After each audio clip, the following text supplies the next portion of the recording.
Movie की शुरुआत में हमें पीकॉक आइलैंड के बारे में बताया जाता है, जहाँ के रहने वाले बहुत अय्याशी से रहते थे। यहीं एक गोल्फ क्लब अपने गोल्फ कोर्स की घास को सही रखने के लिए एक जाली और सस्ती बायोटेक कंपनी को बुलाती है, जो अपने केमिकल फर्टिलाइजर्स को पूरी गोल्फ कोर्स में छिड़क देती है। सीन कट हो जाता है। अब हम पीकॉक आइलैंड के रहने वालों से मिलते हैं, जहाँ हम आंड्रे नामी बच्चे को देखते हैं, जो अपनी छोटी बहन एनी के साथ ज्यादातर घर पर अकेला रहता था, क्योंकि उनकी मॉम अपने काम में बिजी रहती थी। दिन भर में उनका ख्याल उनकी बेबी सिटर कैमिला रखती थी, जो उन्हें बहुत पसंद करती थी। आंड्रे इस बात से खुश नहीं था कि उनकी मॉम इतना ज्यादा बिजी रहती है, लेकिन वो कुछ कर भी नहीं सकता था। फिर हम डैन से मिलते हैं, जो कि एक पुलिस ऑफिसर की जॉब करता है। उसकी बेटी पैट्रिशा गोल्फ क्लब में नौकरी करती थी। दोनों आइलैंड का चक्कर लगाने में लगे होते हैं, जहाँ वो गोल्फ क्लब पर आकर देखता है कि क्लब की ग्रास इतनी बर्फबारी होने के बाद भी बहुत हरी भरी है। वो इस बात पर ज्यादा ध्यान ना देते हुए वहाँ से चला जाता है और अपने राउंड्स दोबारा शुरू कर देता है। इसके बाद हम एक अमीर आदमी माइकल से मिलते हैं, जो गोल्फ क्लब का मालिक भी था। वो क्लब की ग्रास को देखते हुए मुस्कुराते हुए नजर आता है। उसी वक्त वहाँ उसका दोस्त मार्शल अपनी बीवी के साथ गोल्फ खेलने आता है, जिन्हें माइकल खुशी खुशी अंदर ले जाता है। हम दोबारा आंड्रे को देखते हैं, जिसकी मॉम उसे उठाकर एनी को उसके पास छोड़ जाती है, क्योंकि उसकी बेबी सिटर कैमिला नहीं आई थी। आंड्रे पूरा दिन एनी का ख्याल रखता है। दूसरी तरफ हम मैरिक को गोल्फ खेलते हुए देखते हैं, जिसकी बॉल जब होल में जाती है तो हमें ये दिखाया जाता है कि गोल्फ कोर्स पर स्प्रे किया जाने वाला केमिकल जमीन में एब्जॉर्ब होकर आइलैंड के पानी में मिल गया है। आइलैंड के ज्यादातर लोग टैप वाटर का इस्तेमाल करते थे, जिस वजह से एक आदमी घर पर टैप वाटर पीने के बाद ज़ॉम्बी में बदला हुआ दिखाई देता है, जिसके बाद वो अपनी बीवी को भी काट लेता है। उसकी बीवी भी ज़ॉम्बी में बदल जाती है। माइकल मार्शल को लेकर घर आता है, जहाँ कुछ लोग अजीब तरह की हरकतें करते हुए नजर आते हैं। तभी मार्शल का डॉग, जो ज़ॉम्बी बन चुका था, उसकी बीवी को आकर काट लेता है, जिससे वो भी ज़ॉम्बी बन जाती है। माइकल डरकर खुद को अपने घर के अंदर एक रूम में बंद कर लेता है। डैन को भी कोई औरत उसके नेबर्स को चेक करने के लिए बुलाती है। डैन वहाँ पहुंचकर उन लोगों को देखकर डर जाता है, क्योंकि वो सब ज़ॉम्बीज में बदल चुके थे। तभी डैन को कॉल करने वाली औरत भी पानी पीने के बाद ज़ॉम्बी में बदलकर डैन के पीछा करने लगती है। डैन किसी तरह उससे बचते हुए अपने आप को अपनी कार में बंद कर लेता है। वो फिक्र में पैट्रिशा को कॉल करते रहता है, लेकिन वो भी गोल्फ क्लब के एक रूम में अपने आप को ज़ॉम्बी से बचाने में लगी हुई थी। आंड्रे की मॉम जॉब से घर आ जाती है, जहाँ वो वापस आकर पानी पीती है तो फौरन ज़ॉम्बी बन जाती है। वो आंड्रे को देखकर उस पर हमला करने लगती है, जिस वजह से आंड्रे उससे भागता हुआ घर से बाहर रोड पर आ जाता है। उसकी मॉम भी उसका पीछा कर रही होती है। तभी डैन उन्हें अपनी कार से जोर से हिट कर देता है। आंड्रे की मॉम जिंदा होती है, लेकिन उसके दोनों पाँव फ्रैक्चर हो चुके होते हैं, जिस वजह से वो क्रॉल करते हुए उसकी तरफ बढ़ने लगती है। डैन आंड्रे को दूर रहने के लिए भी चिल्लाता है, लेकिन आंड्रे उसकी बात सुने बगैर अपनी मॉम को खींचते हुए घर के बाथरूम में लॉक कर देता है और खुद भी घर के अंदर एनी का ख्याल रखने लगता है। आंड्रे को न्यूज से ये भी पता चल जाता है कि पूरे आइलैंड को क्वारंटीन में बदल दिया गया है। पैट्रिशा आखिर बचने के बाद डैन को कॉल करके अपनी हालत बता देती है, जिसका सुनते ही डैन उसे बचाने के लिए निकल जाता है। पुलिस भी आइलैंड और सिटी के कनेक्शन वाले ब्रिज को तबाह कर देती है, ताकि सिटी बची रहे। ऐसे पीकॉक आइलैंड से बाहर निकलने के रास्ते बंद हो जाते हैं। बॉम्ब ब्लास्ट की वजह से आइलैंड की इलेक्ट्रिसिटी भी चली जाती है, जहां आंड्रे के घर के फोन्स की भी बैटरी डेड हो जाती है। सुबह आंड्रे देखता है कि उसके घर में खाने पीने के लिए कुछ नहीं बचा, जबकि उसे एनी को भी फीड करना था। गहरी सोच में वो अपनी मॉम को खाना देने आता है, जहां एनी भी पीछे पीछे उसके साथ बाथरूम में आ जाती है। एनी को देखते ही इनकी मॉम उस पर हमला करने की कोशिश करने लगती है। एनी को बचाने के लिए आंड्रे अपनी मॉम का ध्यान भटकाकर उसे आहिस्ता आहिस्ता एनी से दूर लाउंज में ले आता है, जहां उसकी मॉम पर गलती से उनका एलईडी टीवी गिर जाता है और सर फटने की वजह से उनकी डेथ हो जाती है। यहाँ हम आंड्रे की मॉम के खून को ग्रीन कलर में देखते हैं, यानी वायरस की वजह से लोगों का खून भी ग्रीन कलर में बदल जाता है। आंड्रे अपनी मॉम को दोबारा बाथरूम में छोड़ जाता है, जहाँ वो उनकी डेथ से बहुत सैड भी नजर आता है। वो घर से बाहर जाने के आइडिया सोचने लगता है, जिसके बाद वो अपनी बिल्ली को घर के मेन गेट के साथ बांध देता है। वो एनी को भी बेबी हेली कैरियर के जरिए अपने साथ बांध लेता है। इसके बाद वो घर के गेट के पीछे छुपकर गेट खोल देता है। दरवाजे के बाहर मौजूद ज़ॉम्बीज बिल्ली का पीछा करने लगते हैं। ऐसे आंड्रे उनसे बचकर घर से बाहर निकल जाता है, लेकिन बाहर भी बहुत से ज़ॉम्बीज उसका पीछा करने लगते हैं। वो एनी के साथ भागता हुआ एक ग्रोसरी स्टोर के सामने पहुंचता है, जहां चारों तरफ से ज़ॉम्बीज उसके पास भागते हुए आने लगते हैं, जहां पीछे से कोई दरवाजा खोलकर उसे अंदर खींच लेता है। ये आदमी डैन ही था, जो ज़ॉम्बीज से बचकर ग्रोसरी स्टोर के अंदर छुपा हुआ था। उसने स्टोर को भी हर तरफ से पैक कर दिया था। आंड्रेस ग्रोसरी स्टोर में घूमने लगता है, जहाँ के रेफ्रिजरेशन रूम में उसे पैट्रिशा भी दिखती है, जो कि ज़ॉम्बी बन चुकी थी।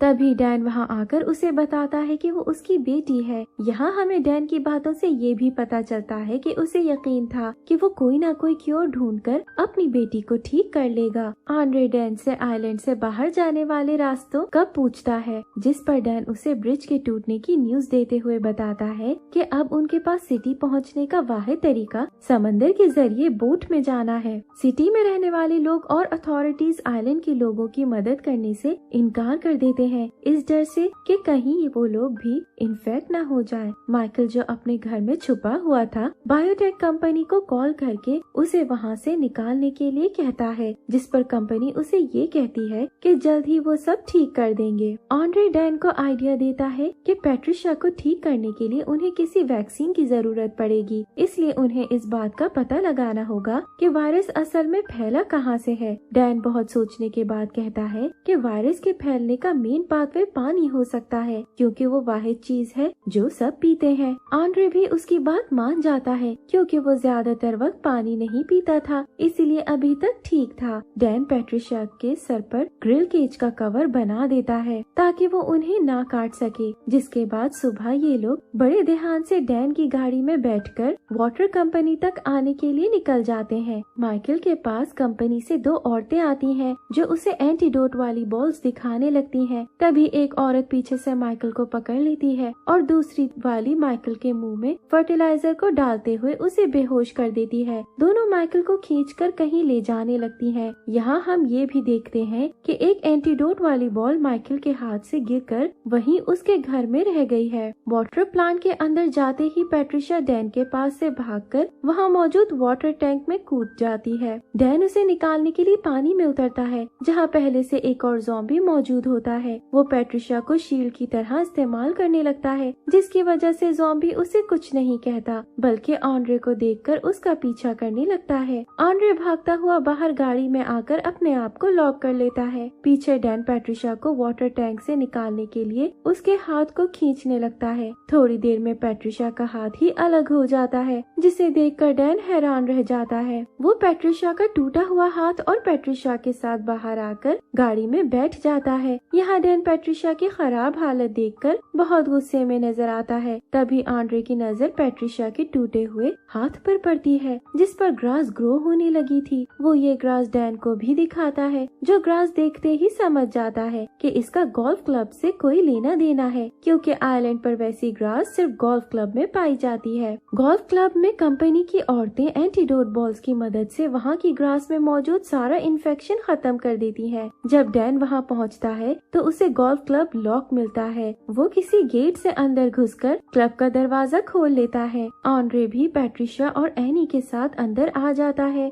डैन पैट्रिशा को किचन के रेफ्रिजरेटर में लाकर लॉक कर देता है ताकि वो वहाँ सेफ रहे। इसके बाद आंड्रे भी एनी को एक सेफ जगह छोड़ देता है। वो डैन के साथ गोल्फ क्लब में घूमने लगता है, जहाँ ये लोग मार्शल के कुत्ते को देखते हैं, जो सांस तो ले रहा था लेकिन पूरी तरह ग्रास में बदल चुका था। यहाँ इन्हें समझ आता है कि ज़ॉम्बीज मरने के बाद ग्रास में बदल रहे हैं। इतने में आंड्रे को एनी के रोने की आवाज आती है। जब आंड्रे उसके पास पहुँचता है तो उसे वो रूम में नहीं मिलती। एनी क्रॉल करते हुए बाहर मेन हॉल में पहुँच जाती है। दूसरी तरफ डैन को क्लब में घूमते हुए टाइम बॉम्ब मिलते हैं, जिन्हें वो बंद कर देता है। कंपनी वाली औरतों को भी नोटिफिकेशन मिल जाती है कि बॉम्ब रुक चुका है। वो क्लब के अंदर चेक करने आती हैं, तो उन्हें एनी दिखती है, जिसे वो फर्टिलाइजर खिला देती है। आंड्रे की आने की आवाज सुनकर दोनों छुप जाती हैं। आंड्रे एनी को उठाकर बाहर निकालने लगता है। तभी दोनों औरतें सामने आकर उसे पकड़ लेती हैं। वो उसे भी फर्टिलाइजर खिलाने की कोशिश करती हैं, लेकिन एनी उनमें से एक को काट लेती है क्योंकि एनी भी ज़ॉम्बी बन चुकी थी। पीछे से डैन, जो कि किसी वजह से ज़ॉम्बी बन चुका था, उन लोगों पर हमला करने की कोशिश करता है, लेकिन सही वाली औरत डैन से लड़ने लगती है। आंड्रे ये देखते हुए आहिस्ता से पीछे जाने लगता है कि एंटीडोट वाला बॉल जो माइकल के हाथ से गिरा था, आंड्रे के पाँव के नीचे आकर टूट जाता है। बॉल के टूटते हुए आंड्रे से एंटीडोट वाली गैस चारों तरफ फैलने लगती है। तभी डैन आंड्रे के पास बढ़ने लगता है, लेकिन अचानक एंटीडोट की वजह से रुक जाता है। वो होश में नहीं आया होता, लेकिन उसकी बॉडी में चेंजेस शुरू हो जाती हैं। आंड्रे डैन को लाकर पैट्रिशा के पास रेफ्रिजरेटर में बंद कर देता है। कंपनी की दोनों औरतें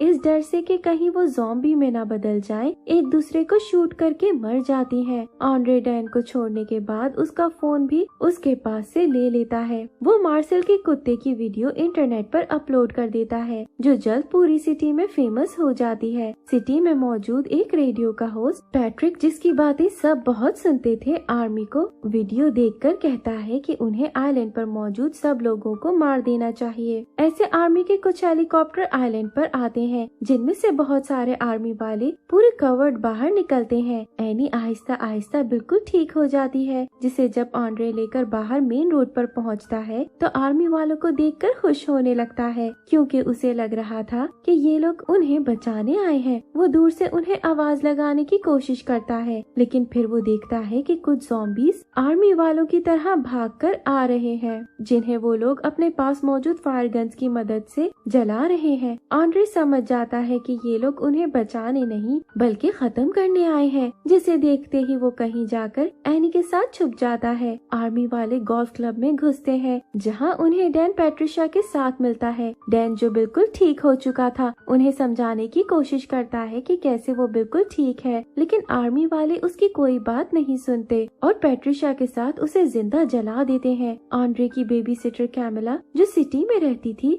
सब न्यूज देखकर इन लोगों के लिए बहुत परेशान नजर आती है, जिस वजह से वो फौरन एक बोट लेकर आइलैंड के समंदर के किनारे पहुंचती है। आंड्रे को डैन की बात याद थी कि कैसे आइलैंड से बाहर निकलने का अब वाहिद तरीका समंदर से है, जिस वजह से वो चलते हुए समंदर किनारे पहुंच जाता है। जब उसकी नजर कैमिला पर पड़ती है तो वो खुशी से उसे गले लगा लेता है। कैमिला इन्हें लेकर बोट में सिटी जाने के लिए निकल जाती है। आंड्रे अपने बैग को चेक करता है, जिसमें से उसे पैट्रिशा का हाथ मिलता है। वो उसे वहीं समंदर में फेंक देता है, जहां हम देखते हैं कि एक मछली आकर पैट्रिशा के हाथ को खाना शुरू हो गई है। वो मछली भी थोड़ी देर में इन्फेक्टेड हो जाती है, जिससे हमें समझ आता है कि जल्द ही इन्फेक्शन पूरे समंदर में फैलने वाला था। इस सस्पेंस से भरी एंडिंग के साथ ये मूवी यहीं एंड हो जाती है।